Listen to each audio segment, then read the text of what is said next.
ಭಕ್ತಿ ಅದಾವ್ರಿ. ಎಂಥ ಭಕ್ತಿ ನಮ್ದು. ಅಮಾವಾಸ್ಯೆ ಬಂದಾಗ, ಹುಣ್ಣಿಮೆ ಬಂದಾಗ ದೇವ್ರ ನೆನಪಕ್ಕಾವು, ಹಬ್ಬಗಳು ಬಂದಾಗ ನೆನಪಕ್ಕಾವು. ನಮ್ಮ ದೇವ್ರುಗಳು ಒಂಥರ ವಿಚಿತ್ರ. ಒಬ್ಬವ 300 ವರ್ಷಕ್ಕೆ 2 ದಿವಸ ರೀ, 2 ದಿನ ರೀ, 365 ದಿನಗಳು. ಒಬ್ಬವ ದೇವರಿಗೆ ಪತ್ರ ಬರೆದ, ಯಪ್ಪ ನಾವು 365 ದಿವಸನು ಪೂಜೆ ಮಾಡ್ಬೇಕು ನಿನಗೆ. ನಾವು ನಮಗ ಹೆಂಡತಿ ಕಾಟ, ಮಕ್ಕಳ ಕಾಟ, ಊರಾನವ್ರ ಕಾಟ, ಸಾಲಗಾರರ ಕಾಟ, ಒಬ್ಬರು ಇಬ್ಬರದೇ ನಮಗ್ ಕಾಟ.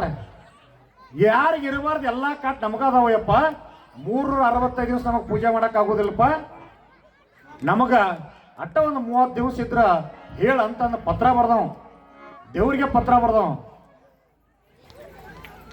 ದೇವ್ರಿಗೆ ಪತ್ರ ಹೋಯ್ತು, ದೇವ್ರ ಪತ್ರ ಓದಿದವನ, ಭಕ್ತರ ಪತ್ರ ಓದಿದ. ಮತ್ತಿನ್ನ ದೇವ್ರ ಮುಂದೆ ನಾವು ಭಕ್ತಿಯಿಂದ ಕೇಳಿದ್ರೆ ಒಲ್ಲ ಅನ್ನೋದಿಲ್ರಿ. ಅವ ಶಿವನಿಗೆ ಓದಿದ್ರೆ ನೋಡಿದವನ. ಆಯ್ತಪ್ಪ, ನಿನಗೆ 365 ದಿವಸ ಭಾಳ ಕಷ್ಟ ಆಕೈತಿ ಪೂಜೆ ಮಾಡಕ್ಕಂತಂದ್ರ ಒಂದು ಕೆಲಸ ಮಾಡು.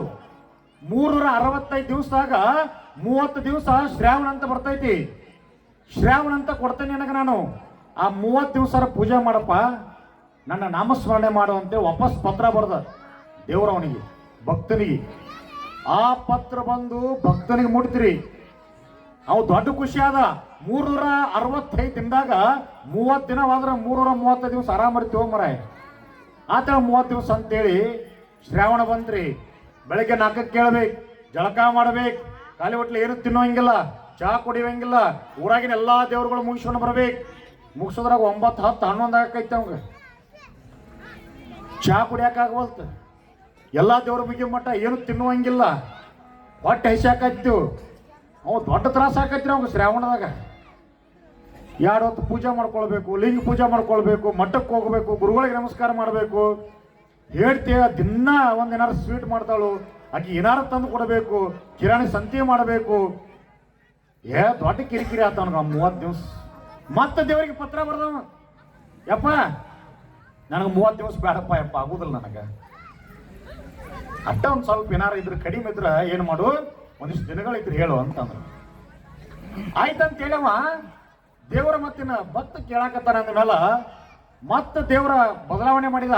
ಮತ್ತೆ ಪತ್ರ ಬರ್ದವ ಏನಂತ, ನಿನಗೆ 30 ದಿವಸ ಭಾಳ ತ್ರಾಸ ಆಕೈತಿಪ್ಪ, ಒಂದು ಕೆಲಸ ಮಾಡು, ನಿನಗ ನವರಾತ್ರಿ ಅಂತ ಕೊಡ್ತೀನಿ 9 ದಿವಸ. ಏನು ಮಾಡು, 9 ದಿವಸ ಪೂಜೆ ಮಾಡಿ ಹೋಗಪ್ಪ, ನಿಮ್ಗೆ ಚಲೋದಾಗ್ಲಿ ಅಂತ ನಾವು. ಅವು ಎಲ್ಲಿದು 365, ಎಲ್ಲಿ 30, ಎಲ್ಲಿ 9, ದೊಡ್ಡ ಖುಷಿ ಆದವು. ನವರಾತ್ರಿ 9 ದಿವಸ ಇಲ್ಲ, ಮಾಡೋಣ ಬಿಡ ಅಂತ ನಾವು ಅಂತೇಳಿ ನವರಾತ್ರಿ ಬಂತು. ಮತ್ತೆ ಬೆಳಿಗ್ಗೆ 4ಕ್ಕೆ ಕೇಳ್ಬೇಕು, ದೇವಿ ಪಾರಾಯಣ ಮಾಡಬೇಕು. ದೇವಿ ಪಾರಾಯಣ ಮಾಡಕ್ ಕುಂದ್ರೆ 5-6 ತಾಸು ಕುಂದ್ರಬೇಕಲ್ರಿ ಒಂದ ಕಡೆ. ಯಪ್ಪ ಅದು ಚಲೋ ಇತ್ತು ಮರಾಯ. ಒಂದೊಂದು ದಿವಸ ಹೆಂಗಾರ ಹಾರಿಸಿದ್ರೆ ನಡೀತಿತ್ತು. ಯಾವಾಗಾರ ನಾ ಮಾಡ್ಲಿಕ್ಕೆ ಕಡೆಗೆ ನಾನು ಹೇಳ್ತಾರ ಮಾಡ್ತಿದ್ಲು, ಮಕ್ಕಳಾರ ಮಾಡ್ತಿದ್ದು, ಮನೆಗೆ ಒಂದು ಸೊಸ್ಯಾರ ಮಾಡ್ತಿದ್ಲು. ಇದು ಒಳ್ಳೆ ಬಂತಲ್ಲ ಮರ, ಒಳ್ಳೆ ಕೇಳ್ಕೊಂಡು ನಾನು. ದೇವಿ ಪಾರಾಯಣ 5 ತಾಸು, ದೇವಾನು ನವದೇವತೆಗಳ ಪೂಜೆ ಮಾಡಬೇಕು. ಸಂಜೆ ಆದ್ರೆ ಅವನು ಪೂಜೆ ಮುಗಿವಲ್ತು. ಮತ್ತೆ ದೇವ್ರಿಗೆ ಪತ್ರ ಬರೆದ್ರಿ ಅವ, ಯಪ್ಪ ಕೈ ಮುಗಿದು ಕೇಳ್ಕೊಳ್ತೀನಿ, ತಪ್ಪು ತಿಳ್ಕೊಬೇಡ, ಇದಕ್ಕಿಂತ ಯಾವಾಗ ಒಂದು ಕಡಿಮೆ ಇದ್ರೆ ಅನ್ನೋದು ಕಳಸ ಅಂತ ನಾವು. ಮತ್ತೆ ಶಿವ ಅವ ದೇವ್ರಿಗೆ ಏನ್ರಿ ಭಕ್ತರ ಆರಾಮಿರ್ಬೇಕು. ಅವಂಗ ಮೊದಲ ಒಂದಿನ ಕೊಡ್ತಾನಪ್ಪ ನಿನಗ, ಶಿವರಾತ್ರಿ ದಿವಸ 1 ದಿವಸ ಪೂಜೆ ಮಾಡುವ ಮರ 365 ಅಂತೇಳಿ ಅವ ವಾಪಸ್ ಪತ್ರ ಬರ್ದ ದೇವ್ರ. ಒಂದು ದಿನ ಶಿವರಾತ್ರಿ ಬಂತ್ರಿ, ಬೆಳಗ್ಗೆ 4ಕ್ಕೆ ಎದ್ದ, ಪೂಜೆ ಪುನಸ್ಕಾರ ಮಾಡಬೇಕು. ಊರಾಗ ಎಷ್ಟು ಗುಡಿಗಳದಾವು, ಎಷ್ಟು ಮಠಗಳದಾವು, ಎಷ್ಟು ಲಿಂಗಗಳಿದಾವು, ಎಲ್ಲಾ ಲಿಂಗಕ್ಕೆ ಪೂಜೆ ಮಾಡ್ಕೊಂತ ಅಡ್ಡಾಡಕತ್ತ. ಮಧ್ಯಾಹ್ನ 2:30 ರಾತ್ರಿ ಅವನು. ಆಮೇಲೆ ಉಪವಾಸ ಬೇರೆ, ರಾತ್ರಿ ಬೆಳತನಕ ಭಜನಿ, ಬೆಳತನಕ ಎತ್ತಿರಬೇಕು. 12 ಆತು, 1 ಆತು, ನೀತಿ ಶುರು ಆತವಾಗ ಮಧ್ಯರಾತ್ರಿ. ಮತ್ತೆ ಬಡ್ದು ಎಬ್ಬಿಸ್ತಿದ್ದ, ಮಲ್ಕೊಳಂಗಿಲ್ಲ ಶಿವರಾತ್ರಿ. ರಾತ್ರಿ 2-3 ಗಂಟೆ ಆಗಿತ್ತು. ನನಗೇನೇ ತರ್ಕೊಳಕ್ ಆಗೋಲ್ಲ ಅಂತೇಳಿ ಮತ್ತೆ ಶಿವನಿಗೆ ಪತ್ರ ಬರ್ದವ. ಮತ್ತೆ ಪತ್ರ ಬರ್ದವನಕ್ಕೆ ಯಪ್ಪ ಕೈ ಮುಗಿತೀನಪ್ಪ ಯಪ್ಪ, ನನಗ ಇದು ಯಾಕೋ ಭಾಳ ತ್ರಾಸ ಆಗತೈತಿ. 1 ದಿನದಾಗ ಮತ್ತೇನಾರು ಸ್ವಲ್ಪ ಹೆಚ್ಚು ಕಡಿಮೆ ಇದ್ರು ನೋಡಿ ಕೆಲಸ ಅಂತದೊಂದು ಪೂಜೆ ಹೇಳಿ ಕಳ್ಸ ಅಂತ ನಾವು. ಶಿವ ಭಾಳ ಶಾನೆ ಐತ್ರಿ ನಾವು. ಸಾಕಾಗಿ ಹೋಗಿತ್ತು ಪತ್ರ ಬರೆದು ಸಿಟ್ಟಿಗೆ ಗೆದ್ದಿದ್ದ. ಯಪ್ಪ 12 ಅಮಾವಾಸ್ಯೆ ವರ್ಷಕ್ಕೆ 11 ಹುಣ್ಣಿಮೆ ತಾಯಂದ್ರಿಗೆ ಕೊಟ್ಟಿವಪ್ಪ. ನಿನಗೆ ಒಂದು ದಿನ ಕೊಡ್ತೀನಿ, ನೀನು ಪೂಜೆ ಬೇಡ ಪುನಸ್ಕಾರ ಬೇಡ, ಸುಮ್ಮ ಹೊಯ್ಕೋತ ಅಡ್ಡಾಡಿ ಬಿಡಿ, ನೀನು ಹೋಳಿ ಹುಣ್ಣಿಮೆ ತಗೊಂತ ಕೊಟ್ಟವ. ಮತ್ತು ಗಣಮಕ್ಕಳು ಅದರಿಂದ ಹಬ್ಬ ಉಳ್ದೈತ್ರಿ ನಮಗೆ, ಹೌದಿಲ್ರಿ?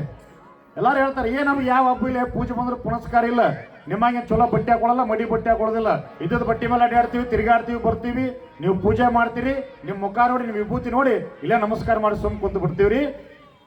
ಹುಣ್ಣಿಮೆ ದಿವಸ ಬರ್ತಕ್ಕಂಥ 3ನೇ ತಾರೀಕು ಹೋಳಿ ಹುಣ್ಣಿಮೆಗೆ ಒಂದು ದಿವಸ ಬಟ್ಟೆ ಹರ್ಕೊಂಡು ಆ ಕಡೆ ಒಗದಾಡಿ ಚೀರ್ಯಾಡಿ ಎಲ್ಲಿ ಬೇಕಂದ್ರೆ ಅಲ್ಲಿ ಕೊಡೋದು ಬೇದ್ದು ಎದ್ದಾಡಿ ಅವತ್ತು ಒಂದು ದಿವಸ ಹೊಯ್ಕೊಂತ ಹಬ್ಬ ಕೊಟ್ಟು ನಮಗೆ ಯಾರು ಶಿವ.